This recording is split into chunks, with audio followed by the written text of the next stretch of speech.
last week, and we're glad you're back. This happens. And when Kyra is here after a while, there's Serenity. It's good to see you guys. Well, as I'm looking at you, you all are very different people, right? Look around the room. See lots of different kinds of people, right? Different skin colors, different hair colors, different eye colors. People are probably born in different cities. Old people. Old people, yeah. I'm not old, though. Pastor Terry's still young. Well, in that scripture that we heard this morning, one of the important things that Paul, who wrote a lot of the books in the New Testament, Paul was originally a Jewish scribe or a religious leader. And he originally did not like these new Christians, and he tried to arrest them and have them killed because he thought they were against the Jewish tradition. He thought Jesus was against the Jewish tradition because Jesus was a Jew. So there were lots of Jews who did not believe that Jesus was the Messiah, and Paul was one of those people. And he not only didn't just not like them, he actually tried to have them arrested. He didn't want the message of Jesus Christ to be spread around the world. Well, God spoke to Paul one day, actually knocked him off his horse. Bolts of lightning have struck flying. He hears the voice of Jesus saying, "Paul, Paul, why are you hurting me?" And from that moment, Paul becomes a believer in Jesus Christ. So Paul travels around the Middle East, and he starts churches in little towns. And some of the letters, the books of the Bible that we have, are really his letters to these churches that he started. It would be if we had a book called First Downers Grove. Like if I were traveling and I wanted to send something back to the church, or in this case, he hears that the people are having arguments and they're disagreeing. Because he was the person who started the church, he wrote a letter to the church at Corinth, and there's actually two. One's called 1 Corinthians, and we read from that just now, and the second was called 2 Corinthians. So Paul is a pastor who travels starting churches. And when he hears, the only way they have to communicate is writing letters. So when he hears that they're having difficulties or issues, he writes letters back to them to tell them what he thinks they should do. So what do you think he might write to a church where they're having a lot of arguments? Alan? Stop arguing. That's exactly right, Alan. You have a way of getting right to the point. Marlo? I was going to say, in all caps, stop arguing! I would probably like send a letter saying, I know you're arguing because I can see that because that church has windows. So stop it now, Right. or I will literally break the windows of this church and come in there and throw you both out. Well, I'm not so sure Paul was advocating violence here, or slashing windows, but his point is, here's the thing that's most important.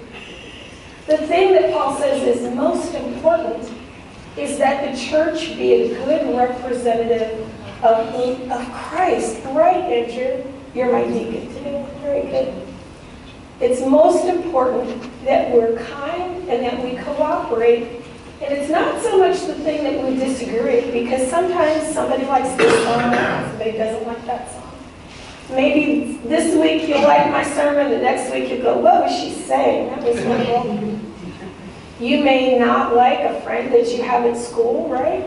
There may be somebody that really gets on your nerves. Come on, there's somebody at school that annoys you, right?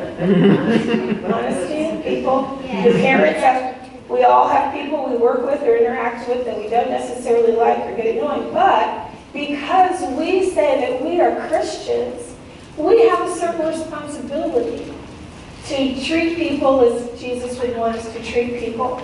And that means that we show respect all the time. We're always talking about this, right? Showing respect and showing God's love. Loving people the way God loves people doesn't mean that you necessarily like them.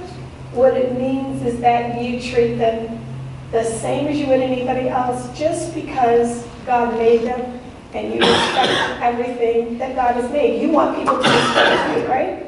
We want people who are not like us to respect us, at least, even if they don't disagree. I mean, if they don't agree. It's kind of like the golden rule. Treat others the way you want to be treated.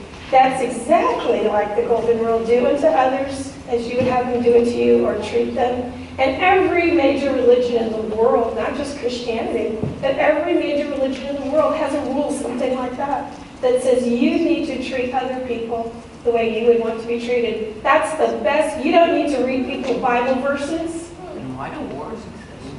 That's a very good question, and we're not going to have time to get into that question right now.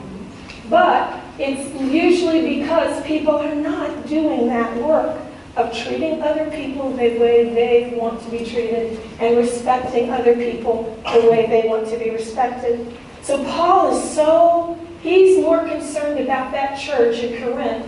He wants them to be sure that their arguments don't cause people to look at the church negatively.